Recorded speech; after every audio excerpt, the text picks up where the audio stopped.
Hello everyone, welcome back to the channel. यदि आपने किसी व्हीकल के लिए लोन ले रखा है तो उस पे आपको इनकम टैक्स में क्या बेनिफिट मिलती है, इस वीडियो में हम आज जानने वाले हैं। दोस्तों, इनकम टैक्स एक्ट का सेक्शन 80 EEB व्हीकल लोन के बारे में हमें टैक्स बेनिफिट बताता है।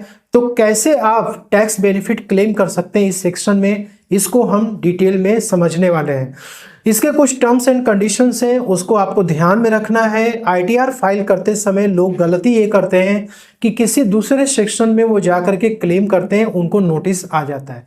तो जो जिस सेक्शन के लिए डिडक्शन बना है दोस्तों, वो सेक्शन इंपॉर्टेंट होता है। तो सेक्शन 80 EEB के लिए कौन सी व्हीकल कंसीडर की जाती है? क्या पेट्रोल वाली व्हीकल को इसमें कंसीडर किया गया है, या डीजल वाली के लिए, या फिर इलेक्ट्रिक व्हीकल के लिए? तो दोस्तों, यहाँ पे आपको बताना चाहूंगा कि 80 EEB के लिए पेट्रोल और डीजल की कोई भी व्हीकल यहाँ पे कंसीडर नहीं की जाएगी। मतलब इसके लिए आपने यदि लोन लिया हुआ है तो आपको कोई भी टैक्स बेनिफिट नहीं मिलेगा। आपने इलेक्ट्रिक व्हीकल के लिए यदि लोन ले रखा है तो आपको टैक्स बेनिफिट इस सेक्शन में मिलेगा। अब यहाँ पे सेकेंड पॉइंट ये है कि व्हील की बात करते हैं, क्या 4 व्हीलर या 2 व्हीलर दोनों के लिए ये सेक्शन एप्लीकेबल है? यस। यदि आपने इलेक्ट्रिक व्हीकल के लिए, यदि आपने इलेक्ट्रिक व्हीकल चाहे 2 व्हीलर का लिया हो या 4 व्हीलर का लिया हो, आपको सेक्शन 80 EEB का बेनिफिट मिलेगा। इसके बाद नेक्स्ट पॉइंट है कि पर्पस क्या है। ये जो इलेक्ट्रिक व्हीकल आपने लिया, क्या आपने पर्सनल पर्पस के लिए लिया है या फिर बिजनेस पर्पस के लिए लिया हो?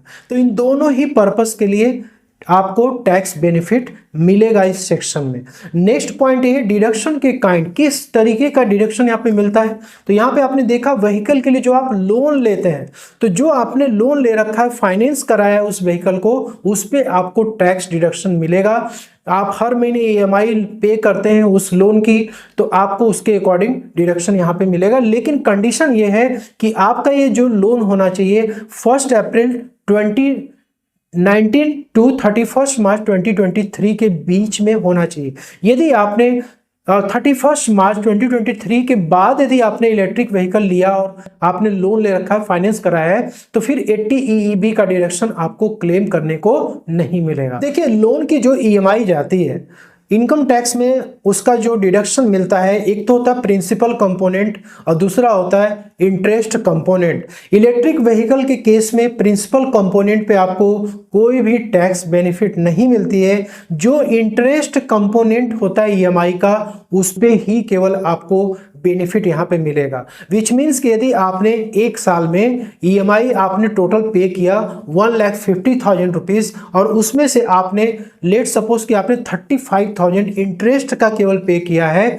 तो 35,000 का बेनिफिट आप यहाँ पे ले सकते हैं। मतलब डिडक्शन आप क्लेम कर सकते हैं। आपकी जो इनकम होगी वो 35,000 से माइनस हो जाएगी और आपका टैक्स जो होगा वो कम हो जाएगा। इसके बाद नेक्स्ट पॉइंट है, जो लोन आपको लेना है वो किसी भी बैंकिंग कंपनी से होनी चाहिए या फिर कोई नॉन बैंकिंग फाइनेंशियल कॉर्पोरेशन से होना चाहिए। यदि आपने किसी फ्रेंड से, रिलेटिव से या फिर किसी और पर्सन से आपने लोन ले रखा है तो उसका डिडक्शन आप यहाँ पे क्लेम नहीं कर सकते हैं। और यहाँ पे नेक्स्ट पॉइंट है, किसके ऊपर ये एप्लीकेबल है, कौन सा पर्सन 80 EEB का डिडक्शन क्लेम कर सकता है। तो सिर्फ और सिर्फ इंडिविजुअल ही क्लेम कर सकता है। अब इसमें कोई सैलरीड क्लास का पर्सन आ सकता है, कोई सेल्फ एम्प्लॉयड पर्सन आ सकता है। लेकिन दोस्तों, यहाँ पे कोई HUF हो गया, पार्टनरशिप फर्म हो गया, कोई कंपनी हो गई, LLP हो गई, ये कोई भी पर्सन 80 EEB का डिडक्शन क्लेम नहीं कर सकता है। और नेक्स्ट यहाँ पे डिडक्शन का अमाउंट, तो देखिए डिडक्शन में मैंने बताया था कि जो इंटरेस्ट कंपोनेंट है उसी का ही केवल डिडक्शन मिलेगा।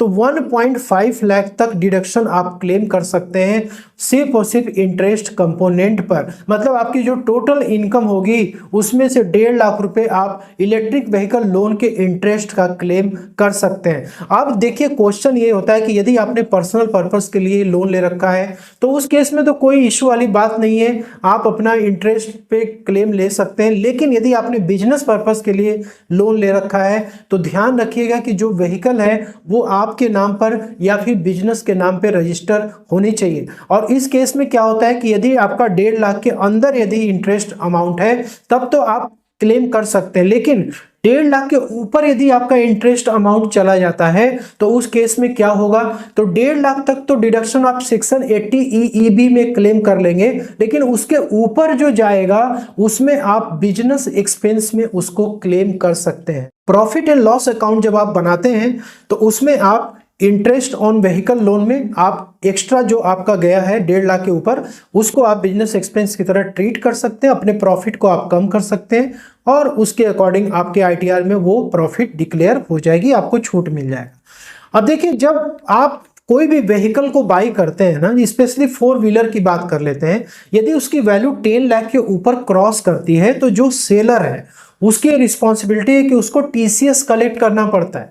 तो गवर्नमेंट का ये रूल है कि 1% का TCS उस सेलर को कलेक्ट करना है।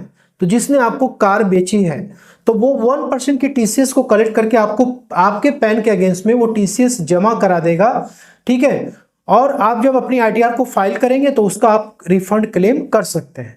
अब यहाँ पे ध्यान देना है कि यदि आपने अपनी ITR को पिछले 2 साल से फाइल ही नहीं की है तो उस केस में क्या होगा, जो TCS आपका कलेक्ट होगा 5% के रेट से कलेक्ट होगा। यदि आपका पैन नंबर नहीं है तो फिर उस केस में 20% की TCS वो कलेक्ट कर सकता है। इसलिए ध्यान रखें कि जो भी TCS आपका कलेक्ट हुआ है ये आपकी इनकम नहीं है, आपका खर्च है, लेकिन इसका मतलब ये नहीं है कि जो TCS कलेक्ट हुआ है उसका रिफंड आपको नहीं मिलेगा।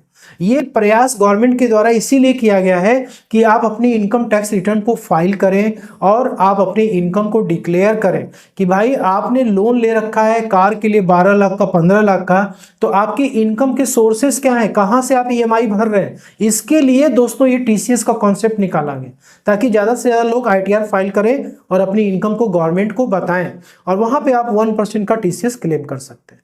GST की बात करें तो देखिए, जब भी आप व्हीकल परचेस करते हैं तो GST यहाँ पे 5% के रेट से एप्लीकेबल होता है। तो इसमें कोई भी इनपुट टैक्स क्रेडिट अलाउड नहीं है। यदि कोई इंडिविजुअल है, मान लीजिए कि वो अपने पर्सनल यूज के लिए कार खरीद रहा है तो वैसे भी उसको इनपुट टैक्स क्रेडिट मिलना नहीं है GST का।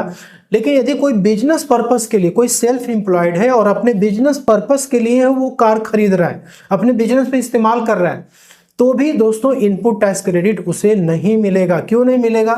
Section 17 sub section 5 CGST act का ये कहता है कि आप यदि कोई भी व्हीकल बिजनेस पर्पस के लिए लेते हैं तो उस केस में आपको इनपुट टैक्स क्रेडिट नहीं मिलेगा। ये ITC ब्लॉक कर दी गई। हाँ, वो एक अलग बात है कि आप व्हीकल में बिजनेस कर रहे हैं, आपने व्हीकल को खरीदा, कार खरीदी और आप कार को कस्टमर को बेच रहे हैं, आप डिस्ट्रीब्यूटरशिप लिए हुए, डीलरशिप लिए हुए हैं, तो उस केस में तो ITC जैसे मिलती है नॉर्मल वो मिलती रहेगी। लेकिन आप बिजनेस कोई और कर रहे हैं और आपने खरीद लिया कार बिजनेस के नाम पे या किसी फर्म के नाम पे और आप उसकी ITC क्लेम करना चाहते हैं तो ये ITC ब्लॉक्ड है और इनएलिजिबल इनपुट टैक्स क्रेडिट की कैटेगरी में आता है।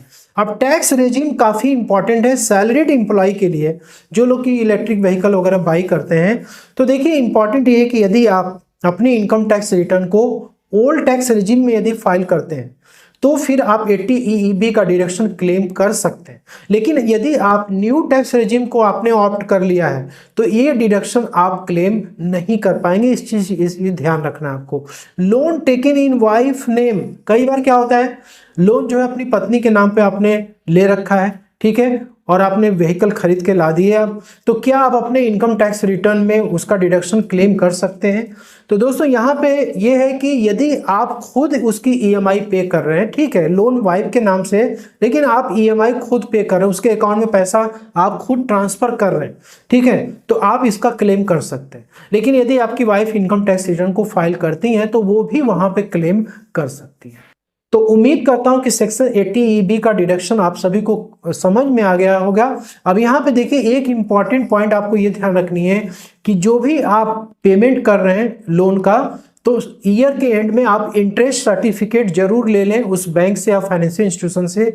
इंटरेस्ट सर्टिफिकेट आपको हेल्प करेगा डिडक्शन क्लेम करने में और आपको एक तरीके से एविडेंस का काम करेगा कि फ्यूचर में आपको कोई नोटिस वगैरह आती है तो आप इस सर्टिफिकेट को शो करके आप जो है किसी प्रकार के प्रोसिक्यूशन से या फिर पेनाल्टी से आप बच सकते हैं। तो उम्मीद करता हूं कि आपको वीडियो में दी गई जानकारी पसंद आई। वीडियो अच्छी लगे लाइक शेयर जरूर करिएगा। मिलते हैं नेक्स्ट वीडियो, तब तक ले जाइए।